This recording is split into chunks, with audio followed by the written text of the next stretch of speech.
So it's now time to welcome our first guest to the stage. A super cool woman. She's come here from the United States today, and she's going to talk to us about virtual reality and space. She is head of business at a satellite startup, Audacy. Her background is working in sociology. That was her major, and then in banking. But now she's really a trailblazer for tech, for working in the startup scene, for working in the space industry, and trying to encourage diversity along the way as well. So please welcome Sydney Lai.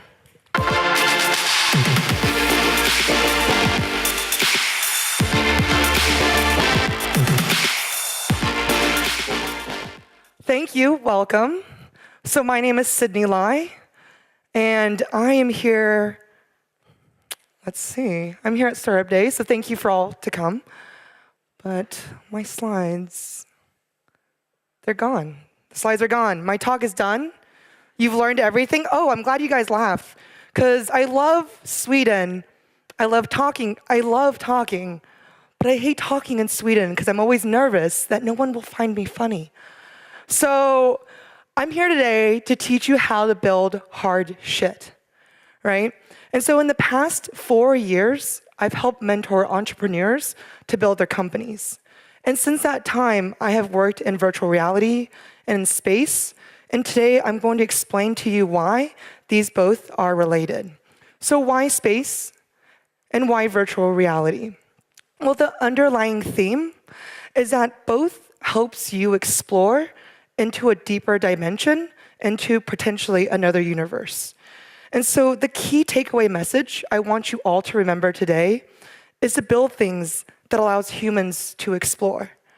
And so this has become possible with the third wave of the technological revolution. I'll do a quick walkthrough. If you look at technology, we began with the steam engine in the 1700s, email in the 60s, crazy, right? And then you had the World Wide Web in 2001, our most recent memory. But in the past 20 years, what you see is digital music in the 90s, and then in 10 years from Facebook to mobile.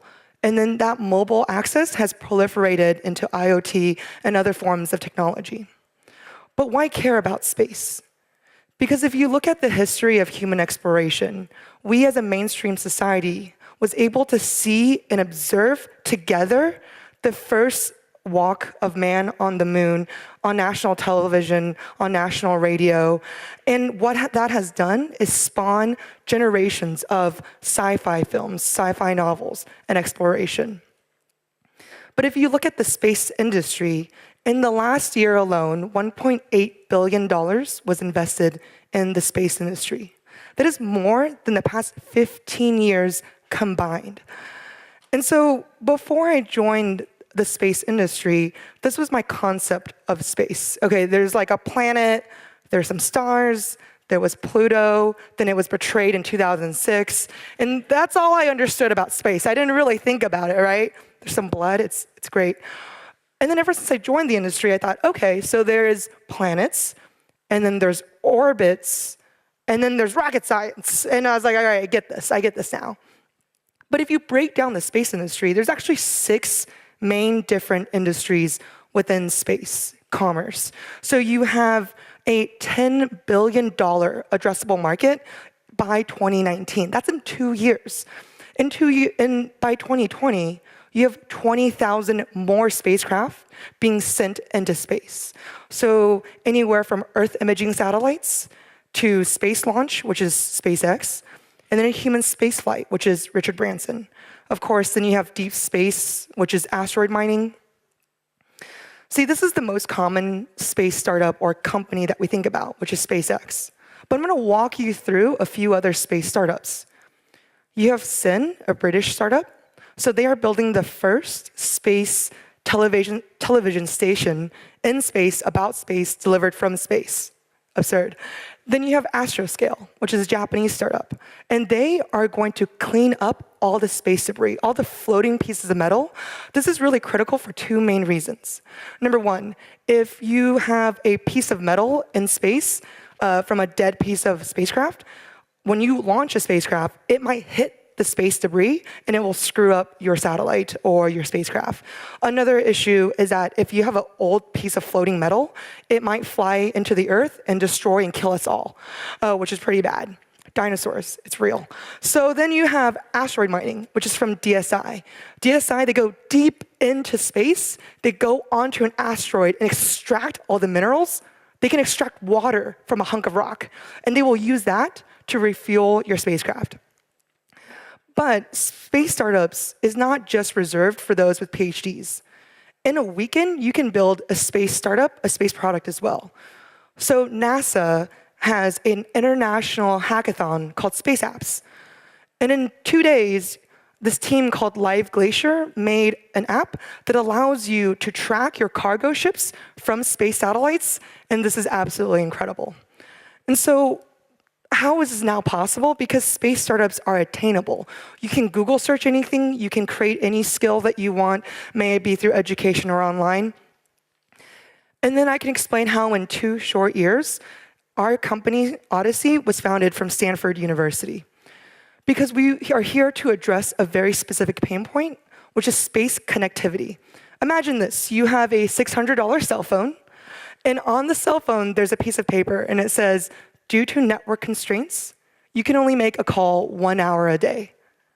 Now replace that $600 cell phone with a $6 million satellite, and you have the current state of space communication today, because the satellite is speaking to a ground station rather than a satellite speaking to another satellite. That doesn't really exist right now. If you imagine this, the blue dot is a satellite. It needs to circumnavigate the world in about 90 minutes. What that means is you have only 15-minute window for the blue dot to talk to the red dot, which is the ground station. Otherwise, you float over 75% of the Earth, which is water. You can't build a ground station on water. So you think, okay, well, how does a space startup get created?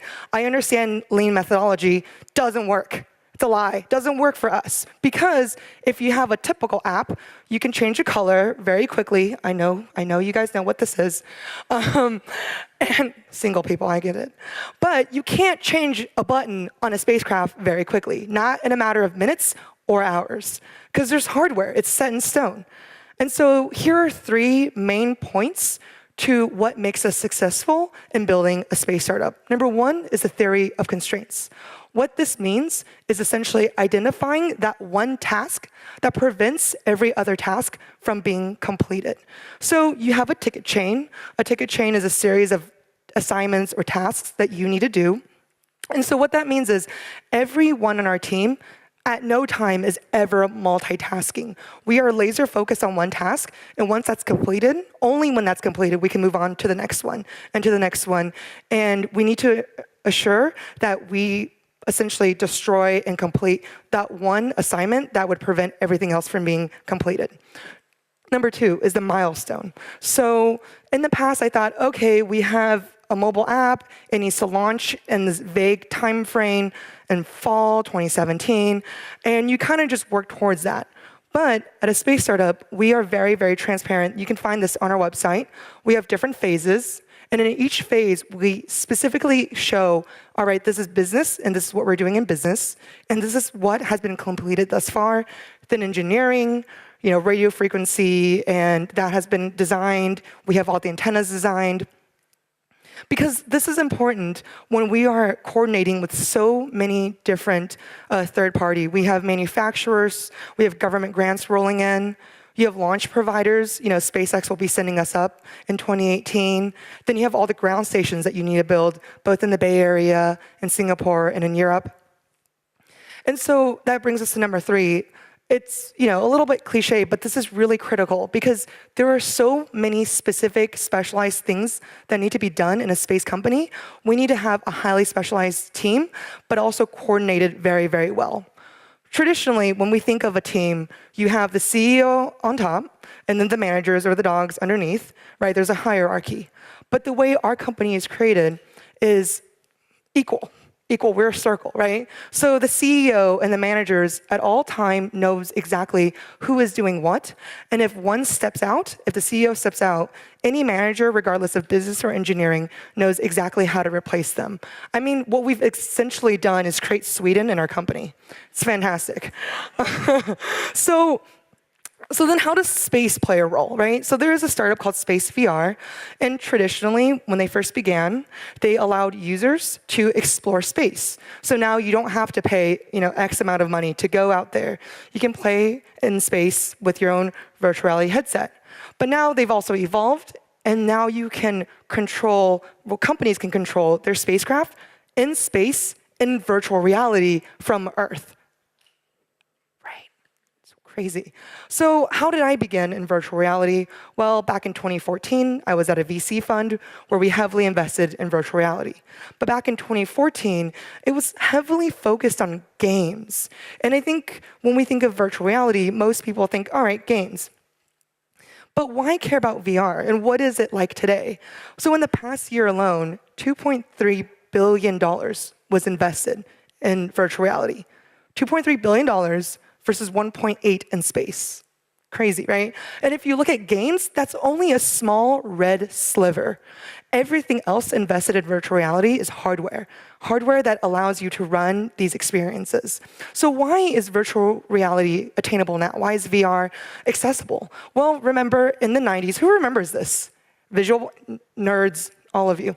Those who raised your hands. This was Nintendo. Nintendo created this in the 90s where you can play, but it didn't really take off. Why? Because back then, technology wasn't quite there yet. And then in 2014, Google created a really great technological advantage, which is a piece of cardboard. So now you can experience virtuality on a piece of cardboard, and we have gotten there today. And so if you look at the virtual reality landscape, here is a proportional graph of essentially what the landscape looks like. It's no longer just games. You have the top, which is essentially content. You have analytics, journalism. You have content creation, such as movies and films. The middle is more platforms, so captures, cameras, sensors. And then on the bottom, again, proportional of the hardware sets, the $2,000 computers, everything in between. But still today, virtual reality, we have three main challenges. Number one is funding. Now I know I said 2.8 was invested last year, but with funding today is a little bit different. It's no longer like your traditional website. VCs don't ask how many users do you have, but today investing in virtual reality means technological advances or the potential for usage. Because the problem is, number two, user adoption. Right now, it's still really difficult for you to experience virtual reality. I mean, it is easier now because you have the mobile headset. It's like $30. But you still don't have a mobile, like everyone has a mobile phone in their pocket, but not everyone has a headset in their pocket. And then it brings us to number three, the challenge is retention. Once you're on there, it's fun, it's nice to play with, but it's not solving a really painful need, right? Because right now, VR is still nice to have, but not a must-have solution. And so if you look at how virtual reality startups are created in terms of a team, you have the traditional business, marketing, developers, designers, but then of course, like a space startup, you have really specified roles. You have Unity developers, hardware engineers, a video editor. And so what that means is that as the future is trending towards a democratized access of talents, of information, such as Googling any question you have a democratized access to consumption. Everyone can consume the same types of technology, as well as logistics and manufacturing. That means we no longer, as a society, need to create just for a screen like mobile or on a computer. You can create whatever you're interested in. And so my biggest point is that we are tapping into a very, very innate nature, which is human beings love to explore. Your ancestors, you remember, all right? And so the one takeaway message is build things that allows humans to explore. Again, my name is Sydney Lai, and thank you for being here. Thank you. Thanks.